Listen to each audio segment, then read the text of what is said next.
আলাইকুম সবাইকে। আজকে দেখতে পাচ্ছেন বিকেলবেলা, মূলত বিকেলটা 4:30টার পরে যাচ্ছি যশোর থেকে একটা সুন্দর জায়গায়, এবং জায়গাটা আপনারা চেনেন। জায়গাটি হচ্ছে যশোরের বুকভরা বাউল। মূলত বুকভরা বাউলে যাওয়া হচ্ছে আজকের আমাদের প্রধান লক্ষ্য। যদিও বা বেরোতে একটু লেট হয়েছে। আমরা মূলত এটা ধর্মতলার মোড় হয়ে সোজা চলে যেতে হবে আর কি, ছুটিপুরের রাস্তায়।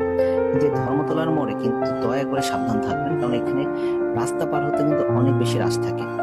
এরপর রাস্তা আমরা সাবধানে পার হয়ে বেশ সুন্দর একটা প্রকৃতির মধ্যে দিয়ে আমরা কিন্তু যাচ্ছি আমাদের আজকের যে মেইন গন্তব্য বুকভরা বাউল। সেখানে রাস্তাটা কিন্তু দুর্দান্ত, এবং এখানে রাস্তায় যেহেতু বড় বড় কোনো বাস ট্রাক থাকে না, যে হোক বাইক রাইড করে কিন্তু বেশ শান্তি পাওয়া যায়। আর হ্যাঁ, একটা কথা সবসময় বলে রাখি, হাতে বাইক থাকা মানে এই না যে ছাত্রী বাইকারদের মতো অনেক স্পিডে চালাতে হবে, হেলমেট বাদে চালাতে হবে। অবশ্যই আপনার চেষ্টা করবেন আপনার যেই স্পিড লিমিট সেটা মেনে চলতে আর কি। এবং আমরা দেখতে দেখতে প্রায় চলে এসেছি আর কি আমাদের আজকের গন্তব্যের পথে। এই বাজারের কিছুক্ষণ পরেই আমরা যাবো হচ্ছে হাতের ডান দিকে। এই যে রাস্তাটা দেখা যাচ্ছে হাতের ডান দিকে, এই দিকে আমরা মূলত যাব। কিন্তু যখন ঘোরার পরে রাস্তার অবস্থা দেখে বুকটা তো ভরে গেল, বুক ভরা মানে যাওয়ার আগেই। এবং এই রাস্তাতে অ্যাকচুয়ালি একদম প্রো বাইকার ছাড়া এই রাস্তাতে মনে হয় না চলা সম্ভব। এই বাচ্চাদেরকে বললাম যে সামনে দিকে যাওয়া যাবে কিনা, তারা বললো যাওয়া যাবে। এইখানে দেখতেছি যে সামনে কি অবস্থা।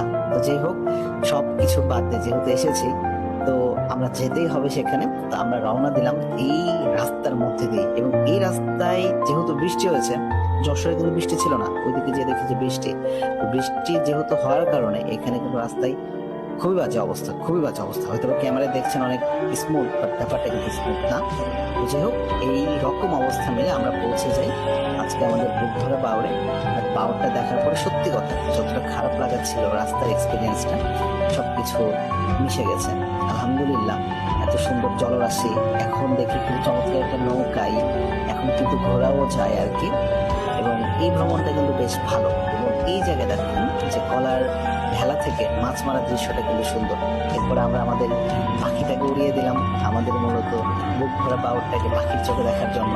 এই নৌকাটার খুব চমৎকার একটা দৃশ্য তোলা হয়েছে। এই যে মনে হচ্ছে যে একটা ক্রুজ শিপে মানুষ যাচ্ছে আর কি। সুন্দর একটা দৃশ্য। এবং উপর থেকে যে রাস্তাটা, মানে অ্যাকচুয়ালি বর্ষাকালে আপনার কখনো সেখানে যাওয়া উচিত না। এই রাস্তাটা দিকে একটা বার তাকান, মানে গরু বাদে এই রাস্তাতে অন্য কোনো কিছু নিয়ে যাওয়া সম্ভব না। এটা ছিল সাইড থেকে দৃশ্য, এবং চারিদিকে ছিল সবুজের সমারোহ। আর এই ছিল সেই বিখ্যাত আমার একটা ভিডিও, যেটা করা হয়েছিল, আপলোড করা হয়েছিল। আগে সকল দেখতে দেখতে সন্ধ্যা নেমে আসলো, গ্রামের মেঠ পথ দিয়ে সন্ধ্যা নামা দেখতে দেখতে আমরাও ফিরে আসলাম।